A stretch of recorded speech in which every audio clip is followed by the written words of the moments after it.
오늘 말씀은 예수님이 제자를 이제 부르시는 내용을 가지고 우리가 말씀을 전하려고 합니다. 오늘 설교 제목은 제자를 부르시다라는 제목으로 말씀 전하겠습니다.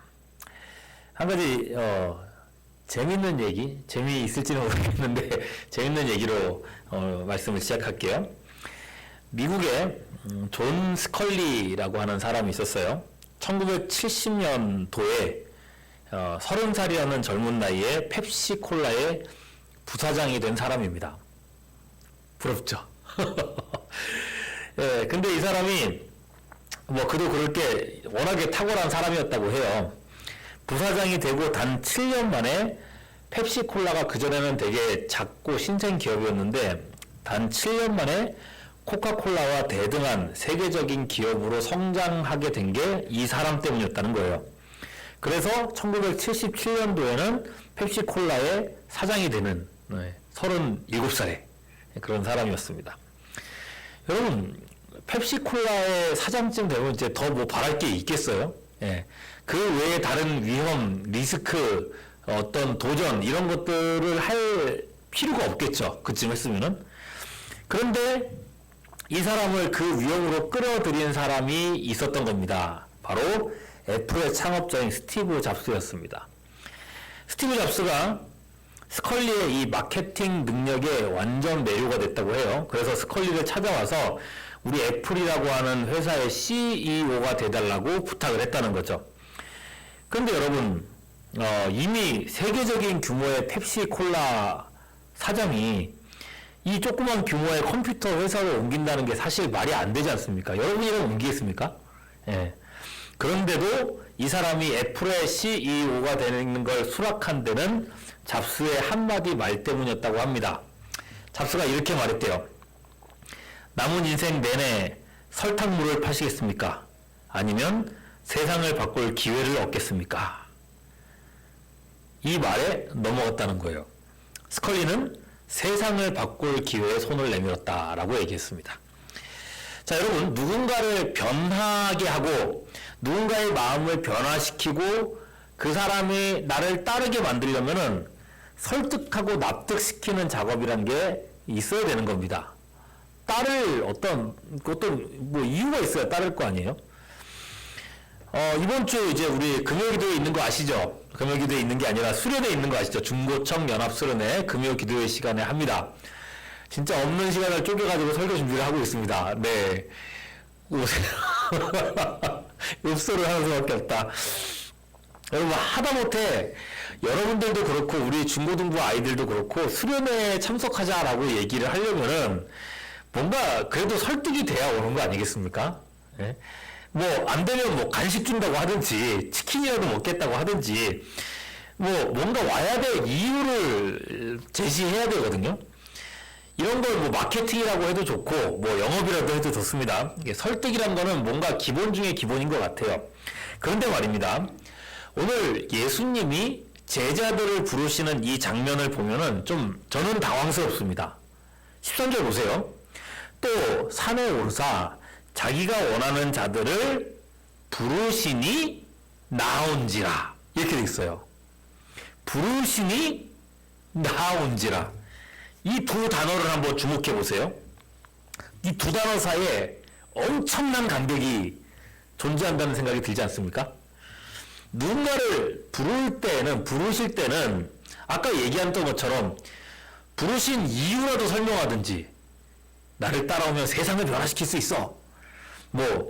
자신을 따랐을 때 어떤 혜택, 어떤 축복을 받는지 이런 거라도 얘기해 주시든지 내가 네 인생을 책임져 주겠다. 먹고 사는 거 걱정 없게 해주겠다. 하다못해 그런 구두 계약이라도 좀 있어야 될 것 같은데 예수님은요 그러지 않았다는 겁니다. 예수님의 부르심은 그냥 가벼운 2박 3일 수련회, 우리는 수련회를 2박 3일로 하지도 않지만은 2박 3일로 수련회를 한다고 해도 그 3일짜리 또는 이틀짜리 수련회를 하려고 해도 얼마나 쉽지 않습니까? 다 같이 모이려 그러면은. 그죠? 내가 이틀 3일 빠졌을 때 내 직장 어떻게 하지? 이 가족 행사가 있는데 어떡하지? 다른 데서 잠자면은 내가 배 아프던데 어떡하지? 여러 가지 걱정들이 있어요. 이게 참 쉽지가 않아요. 한번 이렇게 뭔가 마음을 모으려 그러면요. 자, 그런데 예수님께서 부르시는 부름은 그런 3일짜리 수련회 이런 정도의 수준이 아니잖아요. 이제부터 자기 인생을 송두리째 바쳐야 되는 그런 부르심입니다. 예수님은요, 기간도 설정하지 않으셨습니다. 이런 거죠. 내가 공생에 한 3년 반 살 건데, 3년 반만 고생해라. 그 다음에 내가 성령을 부어줄게. 뭐 이렇게라도 설명을 해주지는 않았어요. 그렇다고, 그리고 또 출퇴근도 아니에요. 예, 집에 왔다 갔다 하는 것도 아니고, 예수님과 그야말로 함께 먹고, 함께 자고, 생활하는 삶을 살아가야 되는 겁니다. 하겠어요? 이렇게 예수님이 오늘날 여러분들을 그렇게 한 사람 한 사람 부르신다면 쉽지 않을 거예요. 그죠? 제자들을 부르셨던 그 시점에서 한번 생각해 보자고요. 예수님은 아무런 조건이나 아무런 것들도 말씀하시지 않았기 때문에 그 시점에서 미래가 확실하지가 않습니다. 그죠? 미래가 확실하지 않아요. 물론 그분은 예수님이기 때문에 하나님의 아들이시기 때문에 세상 어떤 것보다 확실한 일이긴 하겠지만은 그 시점에서 그렇다는 거예요. 미래가 확실하지 않아요. 또 안정된 생활에서 벗어나야 됩니다. 물론 예수님을 따르는 삶이 가장 안정된 삶이죠. 지금 와서는 그렇게 얘기하겠지만 그 당시엔 아니었단 말이죠. 그리고 부르시는 목적도 분명치가 않았습니다. 물론 확실한 목적이 있긴 있었어요. 14절 말씀 보면은 세 가지 목적을 얘기하시죠. 대단한 목적입니다. 첫째는 뭐였어요? 자기와 함께 있게 하시고, 둘째는요, 보내사 전도도 하며, 셋째는 귀신을 내쫓는 권능도 가지게 하려 함이라. 이게 예수님이 제자들을 부르신 세 가지 목적이에요. 여러분, 제가 한 가지씩 얘기해 볼게요. 첫 번째 목적, 가장 중요한 거는 뭐였어요? 자기와 함께 있게 하시고, 여러분들이 지난 2주간의 설교를 영상으로 보시든지 같이 들으셨다면 아실 거예요. 함께 있다는 거. 예수님이 태어나실 때 천사가 나타나가지고 예수님의 이름을 고지해 주셨습니다. 그 이름을 뭐라 그랬어요? 이름을 임마누엘이라고 하라. 임마누엘 무슨 뜻이에요? 하나님이 우리와 함께 계시다. 이거 굉장히 중요합니다. 첫사람 아담과 하와가 범죄했을 때 어떤 일이 벌어졌어요? 아담과 하와가 하나님이 아담아 어디 있느냐라고 불렀을 때 어떻게 했죠? 숨었어요. 이게 굉장히 중요하다고 했습니다. 아담과 하와가 범죄하기 전까지는 하나님과 아담과 하와의 관계는 굉장히 뗄 수가 없는 관계였어요. 부르면 하나님 오셨어요 이런 관계였어요. 죄를 짓고 나서 어떻게 했어요? 아담 어디 있냐? 숨어버렸어요. 하나님과 관계가 단절됐다는 뜻이에요. 하나님 앞에 갈 수가 없는 존재가 됐다는 뜻이에요. 지옥이 뭐예요? 하나님 계시지 않는 곳이에요. 자, 여러분, 하나님과 함께 없는 존재가 되었다는 거죠. 죄가, 범죄한 그 죄가 하나님과 사람 사이를 갈라놓았습니다. 그랬는데 임마누엘이신 예수님은 어떻게 했어요? 자기와 함께 있도록 제자들을 부르셨다는 거예요. 하나님과 함께하는 삶을 살도록 제자를 부르셨다는 거예요. 예. 제자는요, 하나님과의 관계를 회복하는 사람이라는 겁니다. 예수님과 함께한다는 것은요, 창조의 축복을 회복한다는 거죠. 이게 가벼운 표현이 아니에요. 하나님을 찾고 하나님과 동행하며 그분의 음성을 듣고 그분과 교제하라고 제자로 부르셨다는 거예요. 제자는 그런 사람입니다. 어떤 건지 알겠죠? 하나님과 분리되었던 관계를 회복하고 하나님과 함께 살아가는 사람이 제자다. 두 번째, 뭐였죠? 함께 있고, 두 번째는 전도도 하며, 그죠?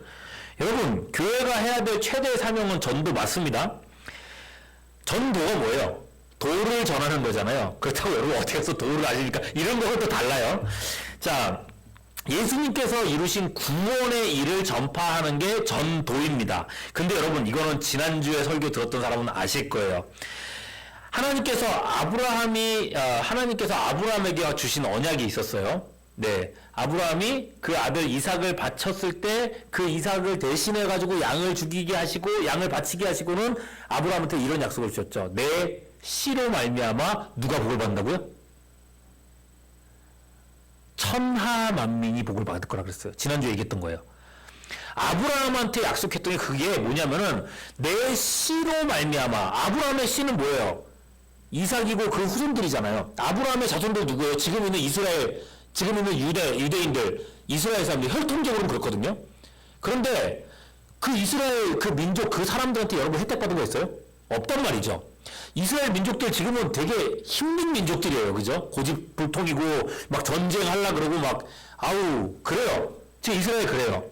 그런데 하나님의 목적은 뭐였어요? 씨로 말미암아 천하 만민이 복을 받게 했다는 거는 이 씨가 누구예요? 단수예요. 내 씨들이 아니라 씨예요. 예수님 얘기한 거예요. 예수님을 말미암아 누가 복을 받는다고요? 천하 만민이. 결국 이거는 예수님의 십자가 복음을 통해서 천하 만민에게 복음이 전파되고 전 세계 사람들 중에서 구원받는 사람이 생겨나는 거, 이걸 바라보는 거예요. 그래서 두 번째 이게 뭐예요? 제자들에게 주신 목적? 전도도 하며. 되게 중요한 거예요. 자, 그리고 세 번째 뭐였죠? 귀신도 내쫓는 권능을 주려 함이라. 귀신을 내쫓는다. 여러분 앞에 두 개는 이제 제가 지난주 설교를 했으니까 알겠는데, 이 마지막 귀신 내쫓는 거 어떻게 해야 되죠? 물론 뭐 엑소시스트 아세요? 막 사람 몸에 귀신 붙어가지고 으악 이러고 있는데 이거 막 뭐 성수 뿌리고 이래가지고 쫓아내는 그런 걸까요? 물론 그런 게 있습니다. 예수님도 그렇게 숱하게 귀신들을 쫓아내셨고, 여러분 축귀 사역, 귀신을 쫓아내는 사역은 판타지가 아닙니다. 실제로 있었던 일이었고요. 그런데 요즘에는 우리가 그런 거 못 보잖아요, 그죠? 예, 영화에서나 볼 일이고요. 그러면은 여러분 귀신은 있습니까, 없습니까? 있습니다. 귀신이 있어요. 성경에도 있는 그 귀신이 지금 없을 리가 없습니다. 그리고 근데 오해하지 말아야 될 거, 귀신은 사람이 죽어서 세상을 구천을 떠도는 그겁니까? 그건 아닙니다. 사람은 한 번 죽는 것은 사람에게 정해진 거죠. 그 에는 뭐가 있다 그랬어요? 심판이 있다 그랬어요. 그러니까 사람은 죽으면 천국 아니면 지옥이에요. 이 세상에 남아있을 수 있는 영혼은 없어요. 귀신은 처음부터 마귀와 함께 있는 그런 영적 존재이고, 사람 죽어서 되는 거 없어요. 그걸 오해하시는 분들이 많더라고요. 어쨌거나 귀신이 있습니다. 다만 여러분, 귀신과 마귀라는 존재가 무식할까요? 똑똑할까요? 똑똑합니다. 예수님도 뭐라 그러셨냐면은, 너희가 지혜롭되 뭐처럼 지혜로우라 그랬어요? 뱀처럼 지혜로우라 그랬어요. 뱀이 그럼 진짜 지혜롭나? 아니죠. 마귀를 얘기하고 있는 거예요. 마귀가 지혜로운 존재예요. 아니, 그도 그럴 것이 아담과 하와도 속인 존재인데, 지금까지 계속 존재하는 존재, 그런데, 그죠? 지혜롭단 말이죠. 생각해 보십시오. 예배 시간에, 또는 수련회 때, 우리가 수련회 때, 갑자기 누구 한 명이 귀신이 됐어. 그래서 막, 그래, 난리가 났어. 자, 그러면 어떻게 해야 될까요? 어떤 일이 벌어질 것 같습니까? 일단 저부터도 그렇죠. 그리고 학계 목사님 워낙에 또 영적으로, 담임 목사님, 그러시니까, 담임 목사님 빡 하고, 담임 목사님 손 잡아봤어요? 손 되게 두터워요. 빡 붙잡고, 못 움직이게 하고, 권사님들, 청년들, 여기 기도해! 그러겠죠. 그리고 막 써놓고 막 기도하지 않겠습니까? 그러면 진짜 귀신이 들렸는데 어떻게 하겠어요? 사모님 어떠냐고 기도하지 않겠어요? 진짜 귀신 있구나 하면서 얼마나 기도 간절하게 하겠어. 평소에 기도할 때는 이랬는데 진짜 사람이 귀신 들었다고 보면 기도가 그냥 기도가 아니겠죠. 그럴 때는, 그죠? 그리고 그렇게 해서 귀신이 쫓아났어. 사람이 정상적으로 변했어. 그럼 여러분 믿음이 얼마나 이렇게 올라가겠어요? 여러분들의 믿음과 신앙이라는 게 얼마나 달라지겠어요? 여러분, 마귀가 귀신이 그런 거 알까요? 모를까요? 이런 오늘날 같은 이런 시대 속에 안단 말이죠. 네. 그래서 옛날에 문명이 덜 발달하고 영적인 것에 치우쳐져 있던 옛날 시대에는 귀신 들림 효과 이런 것들이 사람들을 미혹하는 데 큰 효과가 있었어요. 그래서 막 무당을 찾고 구출하고 그랬었죠. 근데 지금은 그런 시대가 아니라는 걸 마귀도 잘 압니다. 저들은요, 전략을 바꿨을 뿐입니다. 지금 마귀는요, 사람들 뒤에, 정치 세력 뒤에, 문화 뒤에 숨어서 이 모든 것들을 조종하고 있는 겁니다. 성경이 말하는 명확한 죄를 합법화시키기도 하고, 음란물을 예술로 둔갑시키기도 합니다. 돈 중심, 물질 중심 이런 사회로 만들어서 즐길 거리, 먹을 거리, 볼 거리, 온갖 거리들을 만들어서 하나님에 대한 관심을 자꾸 줄어들게 만듭니다. 그게 훨씬 더 효과적이죠. 귀신은 여전히, 아니 어느 때보다도 강력하게 오늘날 우리나라 이 시대 속에서 역사하고 있다는 것입니다. 제자를 부르셨다는 것은 이 악한 세상 속에서 하나님의 살아계심과 하나님의 존재와 하나님의 거룩을 나타내는 것, 그래서 마귀의 이 전략을 깨트리는 것, 이게 제자의 부르심이라는 거예요. 이것이 귀신을 쫓아내려 하는 주님의 목적이었다는 거죠. 세 가지 목적. 자, 이렇게 여러분 분명하고도 멋진 목적들이 있어요. 함께하고 전도하고 귀신도 쫓아내는. 이걸 가지고 홍보할 수도 있어요. 제자들한테. 마태야, 지금부터 나를 따르면 너는 위대한 일을 적어도 세 가지는 할 수 있어. 라면서 얘기할 수도 있을 것 같아요. 근데 안 그러셨단 말입니다. 그런 말들을 하지 않으셨다는 거예요. 그저 예수님이 원하는 사람들이 있었고 그들을 부르셨습니다. 그랬더니 부르심을 받은 사람들은 나왔다고 얘기할 뿐입니다. 여기가 무슨 일일까요? 사람이 이렇게 쉬우면 되겠어요? 자기 인생을 바치라고 부르시는 건데 뭐 하나라도 꼼꼼하게 따져야 되는 거 아닌가? 주님 따를 때 내가 다 따를 혜택은 뭡니까? 마음의 평화를 누릴 수 있습니까? 행복을 찾을 수 있습니까? 내가 높은 자리에 오를 수 있습니까? 역사의 길이 남을 위대한 일이라도 할 수 있습니까? 그죠? 계약서라도 좀 있어야 되는 거 아닙니까? 계약서. 여러분, 티모온 사태의 피해자입니다, 제가. 예. 제 여행사, 여행 그거잖아요. 네. 자, 그 휴가를 한 달 전쯤에 휴가를 내고 여행사 티몬으로 계약을 했는데 지금 티몬 사태가 터져서 지금 어마어마한 제 비용이 지금 묶여 있습니다. 그러니까 이게 참 계약을 잘해야 되는 것 같긴 해요. 자, 여러분, 계약을 해야 되는 거 아닌가? 예수님이 그런 걸 해주셔야 되는 거 아닌가? 그냥 불렀다고 그냥 따라가나? 이게 우리네 상식하고는 맞지가 않는 거예요. 우리가 살아왔던 방식하고는 맞지가 않는 것처럼 보이는 거죠. 혹시 오늘 우리가 읽은 이 말씀, 이거는 제자 부르시는 전체 12명이었으니까 12명 제자 부르시는 장면들을 그냥 함축적으로 예수님이 그냥 불렀으니까 제자들은 나왔다고 함축적으로 그냥 한꺼번에 그냥 개요처럼 얘기한 거 아닐까? 라고 질문해 볼 수도 있겠죠. 그래서 한 사람 한 사람 부를 때는 어떤지를 한번 살펴볼게요. 근데 한 사람 한 사람 부르시는 거 보면 더 당황스러워요. 누가복음 5장 27절 28절에 세리 마태를 부르시는 장면이 나옵니다. 직업이 뭐라고요? 세리라고 했습니다. 읽어볼게요. 그 후에 예수께서 나가사 레위라 하는 세리가 세관에 앉아있는 것을 보시고 나를 따르라 하시니 그가 모든 것을 버리고 일어나 따르리라. 이 한 구절이 다예요. 마태 불렀던 장면 생각해보세요. 당혹스럽습니다. 세리인데 세리가 모든 것을 버리고 예수님을 따랐다. 세금 거두는 사람이잖아요. 단순한 세금이 아니라 로마에 바치는 세금인 겁니다. 이스라엘 사람으로서 이스라엘 사람들한테 세금을 받아서 로마에 바치는 사람. 어떤 건지 알겠죠? 그러니 로마 정부의 이름으로 얼마든지 마진을 남길 수 있는 사람입니다. 군인들 대동하고 다녔거든요. 착취금이 많다 보니까 기본적으로 이 사람들은 부유한 사람들입니다. 당시에 이스라엘 사람이면서 세리를 한다는 거는요, 내가 민족에게 버림받아서라도 잘 살겠다, 이 선택을 한 사람들입니다. 예. 굉장히 현실적인 선택을 한 사람들인 거예요. 그만큼 손익계산에 밝은 사람들일 겁니다. 손해가 될 것 같으면 절대 안 움직이는 사람이 이 세리들이란 말이에요. 그런데 어떻게 됐어요? 예수님이 부르시자 아무 고민 없이 자리를 박차고 따랐습니다. 모든 것을 버리고 쫓았다고 했습니다. 이게 신기한 거예요. 이게 신기한 거야. 도대체 어떤 일이 생긴 건가? 이 사이에 어떤 일이 있었던 건가? 이제 슬슬 이제 실마리를 찾아봐야겠죠? 예. 같은 누가복음 말씀에 그 실마리가 있습니다. 예수님이 어부인 제자들을 부르시는 내용이에요. 이거 가지고 제가 이번 주 금요일에 설교를 하려고 하는데, 자, 베드로와 형제들이 물고기 잡고 있어서, 이거 여러분 어릴 때부터 많이 들었던 설교 내용입니다. 물고기 잡고 있었어요. 이들은 어릴 때부터 갈릴리에서 자랐고 뼛속까지 어부입니다. 물고기 잡는 데는 최고 권위자들입니다.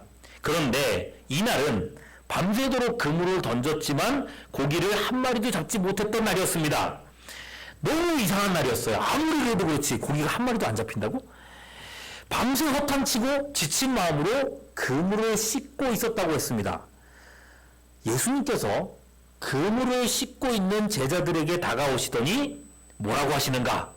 너희는 깊은 곳에 가서 그물을 다시 던져라 라고 얘기하시는 거예요. 여러분, 물고기 잡는 일을 자기들보다 더 잘하는 사람이 여기 어디 있겠습니까? 그죠? 근데 아무리 봐도 거기와는 상관도 없는 사람이 그물을 다시 던지라고 하는 거죠. 게다가 지금은 다 육지에 올라와서 뭐하고 있어요? 그물을 씻고 있다고 했었어요. 여러분, 이 고대 사회의 그물이라는 게 요즘 같은 나일론 그물이 아니었어요. 지금은 막 고래도 걸리면은 이게 안 끊어져가지고 고래 죽고 그러잖아요. 근데 고대 사회의 그물이라는 게 나일론이었을까요? 아니죠. 천연 재료들이었겠죠. 툭툭 끊어지는 아이들이란 말입니다. 씻지 않으면 썩어가지고 상해가지고 끊어지는 그런 그물이에요. 그러니까 매번 물에 담궜다가 빼면은 씻어야 돼요. 얼마나 귀찮고 불편한 일일까요? 그리고 나일론 가볍잖아요. 무거워요. 그물이 무거워. 이걸 한 번 더 하라는 얘기인데 밤새도록 일하고 지친 이 사람들이 이걸 그물 한 번 던지라 그러는 거 쉬운 일일까요? 아닐까요? 생각해 보세요. 절대 쉬운 일이 아닙니다. 그죠? 절대. 자, 근데 여러분, 이 어부들은요, 예수님이 하라고 했을 때 순종했습니다. 그죠? 그물을 깊은 곳에 던졌어요. 전 이것도 참 신기해요. 도대체가 왜 그랬을까? 근데 그건 뭐 왜 그랬는지는 그 얘기를 이번 주 금요일에 하려고 하는 거고. 자, 근데 더 신기한 일이 벌어졌죠. 던졌는데 어떤 일이 벌어졌어요? 손맛이 있는 거예요. 이건 고기인데? 근데 이게 한두 마리가 아닌 거죠? 그물에 걸리는 무게가 보통이 아닙니다. 여러 사람들이 막 주변에서 와가지고 한꺼번에 막 그물을 끄집어 올렸어요. 그물이 찢어지기 전까지 고기가 잡혀 있는 겁니다. 사람들이 놀랐어요. 특히 베드로가 놀랐습니다. 이후 베드로가 어떻게 반응을 하는가? 뭐라고 해요? 누가복음 5장 8절? 성경 본문 띄어져 있나요? 자, 그물에 고기가 가득 실린 거를 보고서는 베드로가 뭐라고 하는지 보세요. 주여, 나를 떠나소서 나는 죄인입니다. 이게 할 말입니까, 여러분? 죄인이라고? 주여! 저는 동업합시다 그래야 되는 거 아니에요? 아닌가? 정말 동업합시다. 주님은 물고기 때 많은 곳을 알려주시고 레이더 ton지기처럼 알려주시고 나는 그물 던져서 물고기 많이 잡고 우리 떼부자 될 수 있습니다. 그래야 되는 거 아니에요? 그런데 물고기 많은 걸 보더니 뭐라 그래요? 예수님 옆에 막 뛰어가지고 엎드려서는 내가 죄인이라 그러는 거예요. 보여주고 싶은 거죠. 왜 죄인이지? 근데 여러분 이 반응이요. 갑자기 뛰어와가지고 엎어져가지고 내가 죄인이라고 고백하는 이 반응.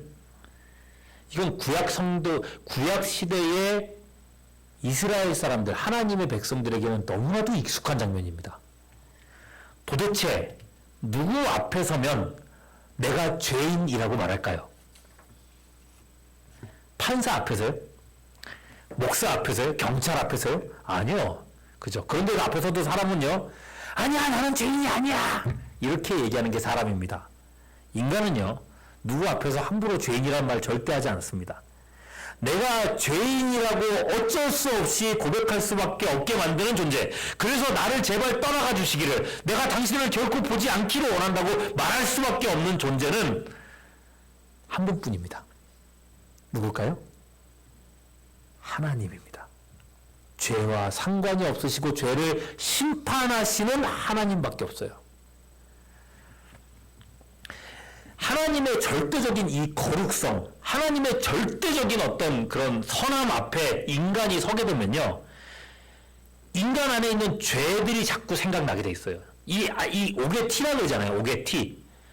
작은 죄 한 덩어리조차도 하나님 앞에서는 너무 크게 보이기 때문에 내가 죄인이라고 엎어질 수밖에 없다는 말이에요. 예. 나는 죽었구나라고 생각할 수밖에 없다고요. 나는 지옥이구나, 심판받는구나를 가뿐하게 생각이 안 난다는 거죠.